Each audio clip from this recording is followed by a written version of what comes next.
If you got a kit, I actually separated them this month because we did the subcutting for you. Should we go get the kits before? No, you don't need to pick them up before.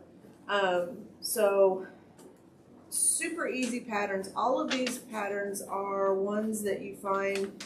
Has everybody downloaded the book from AccuQuilt that shows it's like 140 blocks or something? So if you go out to AccuQuilt's website and go to, I don't remember what the search is right off the top of my head, but search for the Cube booklet. And it has all of these blocks. You can see them on the covers of the cubes, which you take all the cube covers off. But, you know, the little pattern booklets, they're in your cubes. Same blocks. So these are all very, very simple blocks. The subcutting has been done for you. So like in this one, you have just squares, 5.5 inch squares.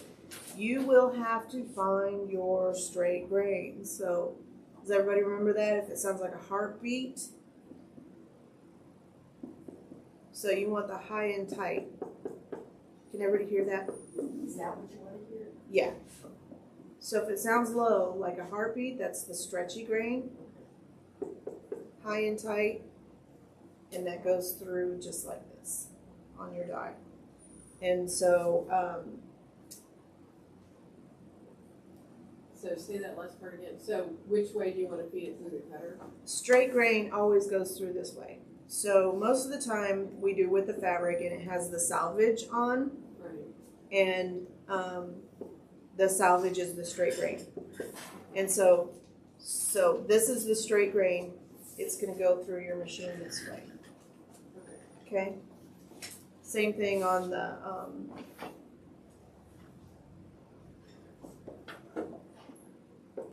yeah. So that's my straight grain, and that's my straight grain. And so with these two colors, you can cut both of them at once. This is die number 3.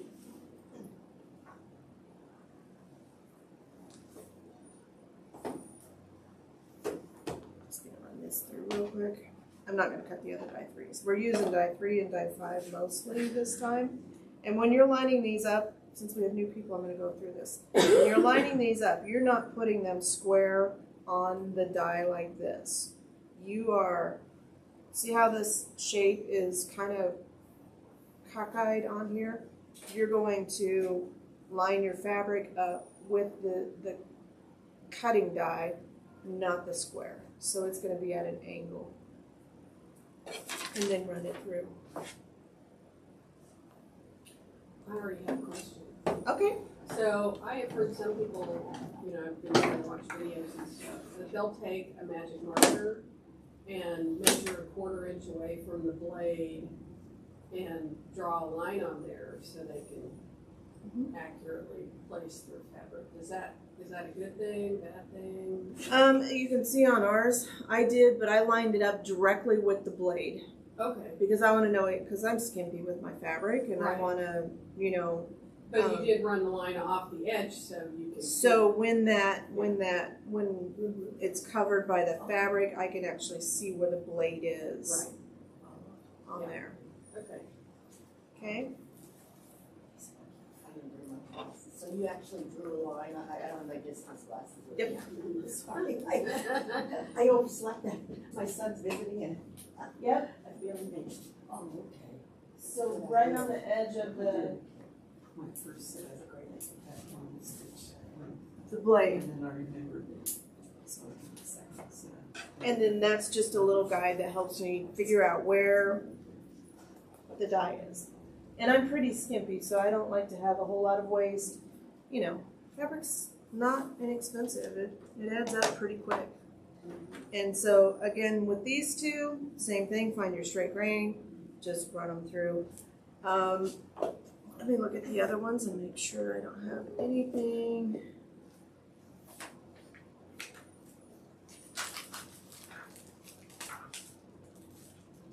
Are these the fabrics from this coming, this next block? Yes. Okay. So, yep. And they're separated, so you don't have to worry about mixing them up. This one, you are gonna have a width of fabric, I think it's a half width. Yeah. So from a width of fabric on die number 5, you can get 28 pieces. And so you'll have a little bit left, so you need 10 and 14 patches out of the white and the fuchsia. I'm gonna pull out die number 5 because this one is gotten and it's not in here. Let me grab it.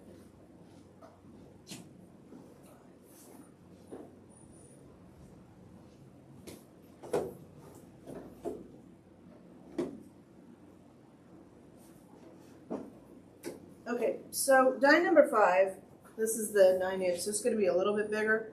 When you're cutting these, your width of fabric is this way on the die. So we've had people cut like this, you won't have enough fabric. Right. If you cut, yeah, if you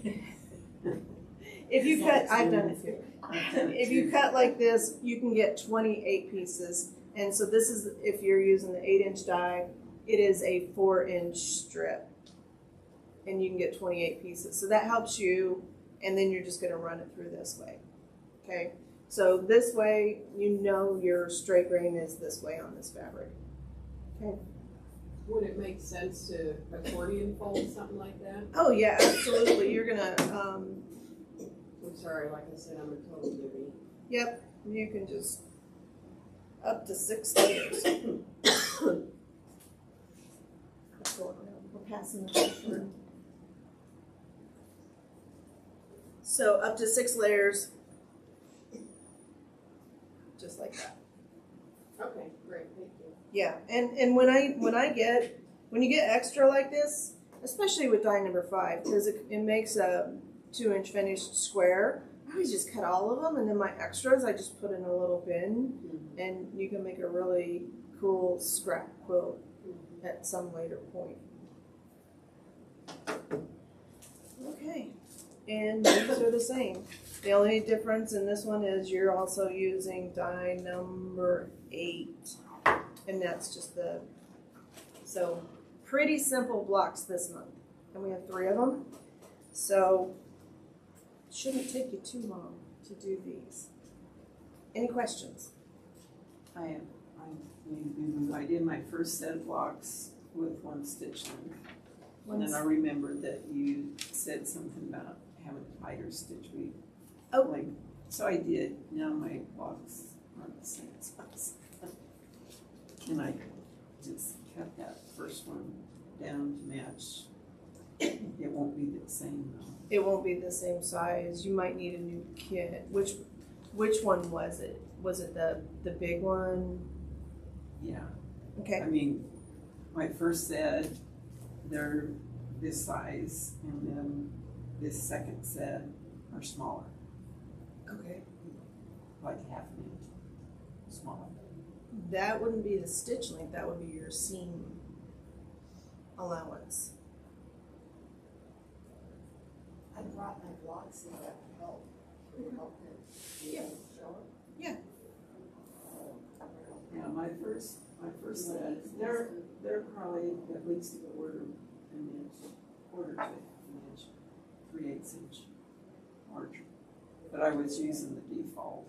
I didn't think about changing it. The stitch length doesn't affect the size of your blocks. That's going to be your seam allowance that does that. Could you put the die through the other way? It could, right? But the way that I cut the kids, it's kind of You hard can only go to, in one way. right? But and the second one is puckery. I see puckery. And my other's leg is nice and flat. What So I don't machine know. do you have? I have a Bernina. A Bernina? It's a 770. Mm-hmm. What thread are you using? I'm using what I got here. Parafill? Okay. Yeah, check that seam allowance. Just when you, can I borrow your block? I'm real careful. Yeah, I was just I had thinking, never done AccuQuilt before, so I Yeah. I got started, real accurate with that 1/4 inch. Well, I am too. I had never done it before. Yeah, so when, I hope they measure right. I don't remember. We'll find out now. So, 1/4 inch foot. when you run into things like that where your size is off a little bit, just take your seam and measure. Now she's got a scant 1/4 here, so it's a little bit smaller. And she pressed her seams open. I thought you said you press open. No? Oh, I hardly ever press open. I hardly do. So yeah, so if you look, she is exactly at a 1/4. So measure the seam on the back of your block, and that'll tell you if it's the seam allowance.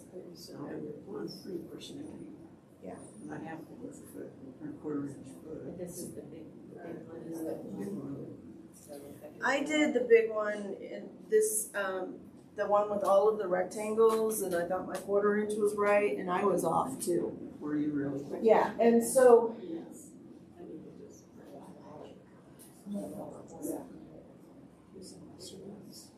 So,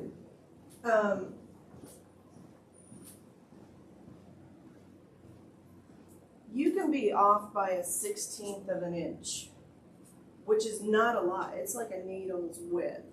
But when you're working with this many pieces, It multiplies. it multiplies. So this is 8. So 8 times a 16th is a 1/2 inch. So it's about a needle's distance. Bernina has, you should have got one with your machine. It's a guide that you actually screw in to the plate, and that's the one that I use that's most accurate. The foot with the guide, that little kind of flimsy piece of metal that they put on the side of the foot, you can push your block up against that and it will move. So I like the magnet, and I like that I think it's called a T-gauge, where it's just a bar and you can line that up perfectly and do some test sewing and get it lined up perfectly, because it's kind of hard. There should be like, on my Juki, it has 2 screws so that I can get it lined up perfectly straight. But the ones that have 1, make sure that it's not cattywampus on the machine. But try that one when you do this block. And I think I have another kit.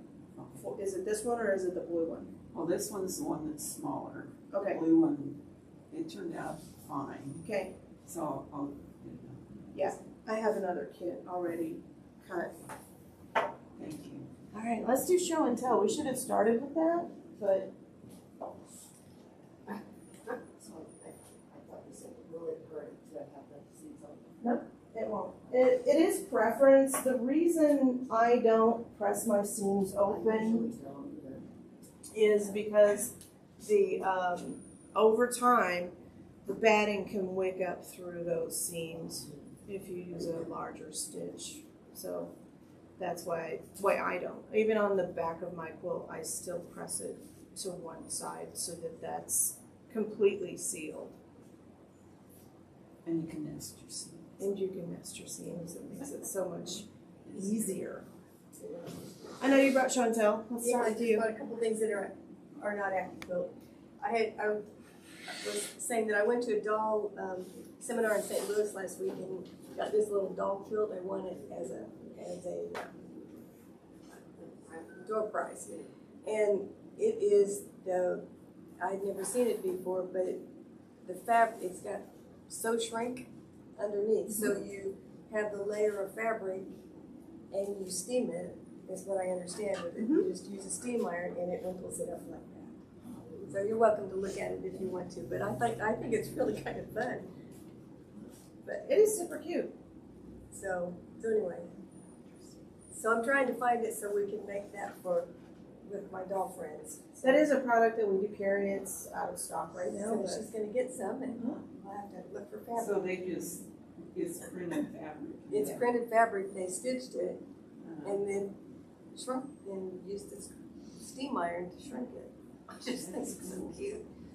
And then the other thing I brought is twilling, and it's, it was just a little printed, just a little printed thing, and it's gorgeous. twilling it.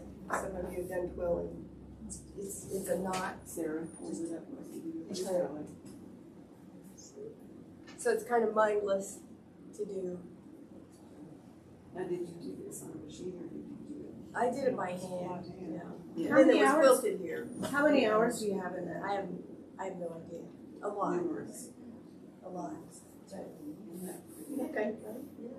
So anyway, She said it took 30, how many? th- 30 skeins, and it's DMC, but it's, what's the heavier DMC called? I can't remember. You know about pearl? Pearl cotton, yeah. A variegated. It still comes in the skeins, but I was I'm telling her sorry, earlier sorry. that when I bought that, there was a lady that, not working in the shop, but shopping, and she said she thought, she had done one and thought it took 13 skeins. And it took 30 plus. So I don't think she finished. I don't know. And that was like a lot of hours. Yeah, it's a lot of hours, but it's mindless, you know, I mean, it's so easy. Did you have a pattern? Is the pattern printed on Yeah, it? the pattern is, it was a printed. Oh. Where did you find the printed or pattern, or was this just for quilting and you decided to twill it? Well, the printed pattern was at Eudora. I don't know if Oh, you at carry any Eudora? printed Okay. patterns here or not, but it was at Eudora. They do a lot of. I know they do Yeah. the quilling out there, yeah. So is it actually printed on this piece of fabric or do you? Yeah, it's printed on that. transfer It was printed on the fabric. All I did was stitching, Okay, and then quilted after. and then yeah, they And quilted. it's, the stitch look beautiful. What kind of- It's is Like it if you called hold the up your twirling box, stitch. is yours a little bit different. It's gorgeous. It's also Just using scraps. Inside the books. So they That's what they Oh, call I it. love Yeah, that it's color. black for the background. I love it. Oh, that's nice. That's good. I am so glad that you're using a different background color. Oh, those are pretty. Aren't they pretty? Those are beautiful. I use I a don't lot know, of we'll black. see. So it's And it just really all- makes it pop. It does. I love quilts on black, but we've done a couple in our club, and so it's kind of hard. You wanna hold yours up? Yours is the actual colors that we're working on. Yeah, this is just the kit, the kit, so. Well, I like the colors. Ooh, pretty. I like that one a lot. Yeah. It's so fun to put that block together. It's like it's perfect put together. I would just have to be there. You gotta be very active with that quarter-inch thing. Yeah. Because I've never done it before with that before, so. Get that T gauge out and try it out. I want to talk about safety for a second. We had an event this weekend, and the educator came in and her, I don't know what she was doing, but she actually took a nick out of the side of her finger. Uh-oh. And so she got some Band-Aids at the hotel where she was staying, but it would not stop bleeding. Has anybody ever cut themselves with a rotary cutter? Raise your hand if you have. Cut the tip of your finger off. Yeah. Doesn't stop bleeding. So we didn't have first aid kits, and that was on me when I first opened the store. And I was kind of mad at the ladies at the counter because they were all talking about cutting yourself with the rotary cutter, and then just boom, right over the tip of my finger. And so I'm holding it with making a fist with a paper towel, and couldn't get it stopped. And I finally had to call Robert and say, look, I have to leave because I can't get this. I need to go to the urgent care. And so they put this foam stuff on it to make it stop.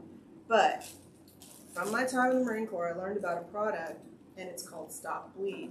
They use it for gunshot wounds, big injuries, and they'll dump a whole bunch of it in a wound. It's available in the civilian market too, and it's in this first aid kit.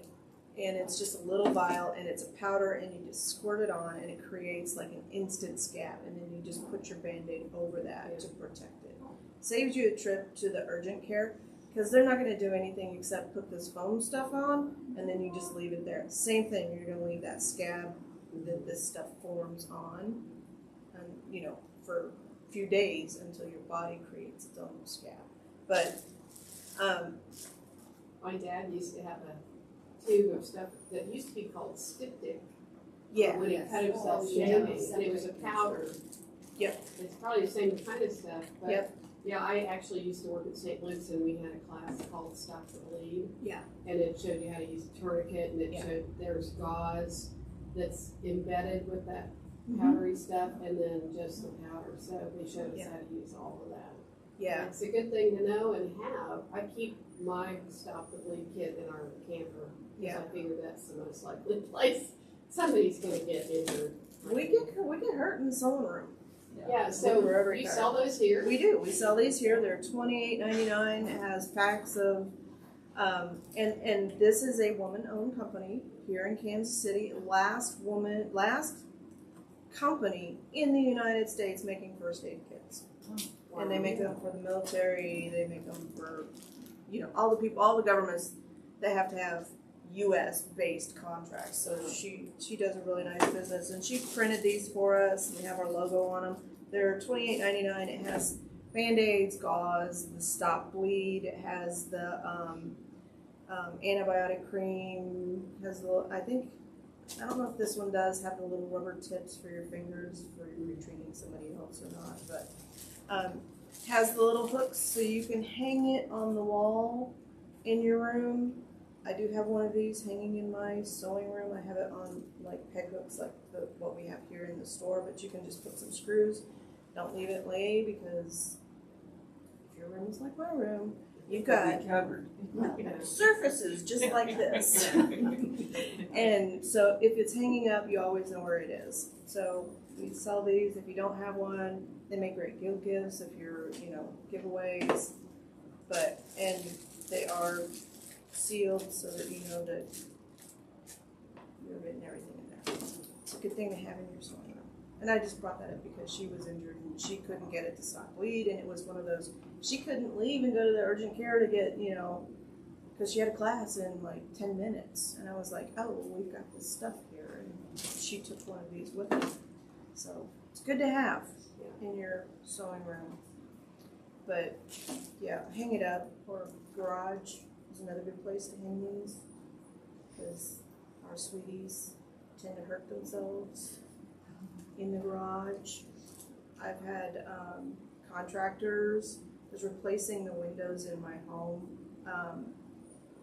and they pulled the panes out, and it was a really hot day, and so they were carrying this glass, and it was the contractor's glass, right? So they put the cheapest windows they can in the house when they build them, and so they were carrying this pane of glass, and it was really hot that day, and as soon as they walked in the shade, that glass shattered. And it cut a big old, he looked like he was a suicide, but I was able to use this stuff on him and get that stopped so that he could go over to the ER and get some stitches. But yeah, stop the bleeding, that's the main thing. Never bleed on the fabric, that's the number one quilting rule. Okay, that's all I have. Does anybody have questions? I'm gonna do one. I have a kit. I have one cut. You can take it with you. Okay, we're good.